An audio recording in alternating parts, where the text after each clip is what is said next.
નમસ્કાર, બોલાઈમાં આપનું સ્વાગત છે. હું છું બરકતુલ્લા ખાતરી. બોડી લાઈવ ક્રાઇમ ફાઇલના એપિસોડમાં આપણે વાત કરીશું છોટાઉદેપુર જિલ્લાના કવાંટ તાલુકાના આંબાડુંગર ગામની, કે જ્યાં 80 વર્ષની એક વૃદ્ધાને એના પુત્રએ જ મોતને ઘાટ ઉતારી દીધી હતી. કળિયુગી આ પુત્રએ જે બનાવ બન્યો છે 3 ઓક્ટોબર 2025ના રોજ, તેમાં પહેલાં તો માતાને ગળદાપોટનો માર માર્યો અને તે સાથે તેને ઘરનો જે વાંસનો દંડો છે જે ટેકા માટે મૂકેલો હતો ત્યાંથી ઉખેડી અને એને માર માર્યો. ઘટના 3 ઓક્ટોબરના રોજ બની હતી. રાતના સમયે આંબાડુંગર ગામની 80 વર્ષની વૃદ્ધા પાનકીબેન દામિયાભાઈ ઉર્ફે દામજીયાભાઈ ભીલ દીકરા સાથે રહેતા હતા. આર્થિક રીતે ખૂબ જ ગરીબ પરિવાર છે. ખેત મજૂરી કરીને પોતાનું ગુજરાન ચલાવતું. તે દરમિયાનમાં આ 8 ભાઈ બહેન સાથે 7 ભાઈ બહેન છે. તમામના લગ્ન થઈ ગયેલા છે. 80 વર્ષની આ વૃદ્ધાની સાર સંભાળ માટે શિવલિયાભાઈ સાથે તેઓ રહે છે. અને ત્યારે તેમના બીજા પુત્ર શિવસિંહભાઈ એને પૈસાની જરૂર પડે ત્યારે માતા પાસે તે વૃદ્ધ સહાયના જે પેન્શનના પૈસા આવે છે તેની પાસે લેતો હતો. 4 દિવસ પહેલાં એટલે કે જે ઘટના બની તેના આગલા દિવસે પાનકીબેન પાણી બેંક ઓફ બરોડામાંથી પૈસા ઉપાડીને લાવી હતી. અને 4 ઓક્ટોબરના રોજ સવારે 7 વાગે પાનકીબેનના ઘર પાસે રડવાનો અવાજ આવ્યો હતો.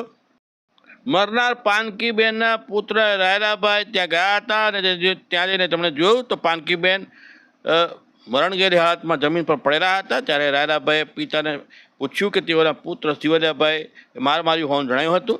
વધુ પૂછપરછ કરતા પિતા દામિયાભાઈ જણાવ્યું હતું કે શિવલિયાભાઈ રાતના 10 વાગ્યાના અરસામાં પાનકીબેન પાસે પૈસાની માંગણી કરી હતી. તે આપવાની ના પાડી હતી. એટલે તે તું મને પૈસા કેમ આપતી તેમ કહી ઘરના દરવાજાનો ટેકો બનાવેલો હતો. વાંસના ડીંગા મારી 80 વર્ષની માતા પાનકીબેનને ખૂબ માર માર્યો અને ગંભીર ઇજાઓ પહોંચાડી તેને મોતને ઘાટ ઉતારી હતી. બનાવ અંગે પાનકીબેનના પુત્ર રાયલાભાઈએ કવાંટ પોલીસ મથકે ફરિયાદ નોંધાવી છે અને પોલીસે ફરિયાદના આધારે શિવલિયાભાઈ ભીલની ધરપકડ કરી છે. તસવીરમાં દ્રશ્યમાન થાય છે આરોપી જેણે માતાને મોતની ઘાટ ઉતારી હતી. પોલીસે ધરપકડ કરી કાયદેસરની કાર્યવાહી હાથ ધરી છે. ગઈ તારીખ 3/10/25ના કલાક 22:00 વાગ્યે કવાંટના આંબાડુંગર ગામ ખાતે એક હત્યાનો બનાવ બનેલ. જે મુજબ આ કામે મરણ જનાર પાનકીબેન દામિયાભાઈ ભીલ ઉંમર 80 વર્ષના વૃદ્ધ દંપતી રહેતા હતા.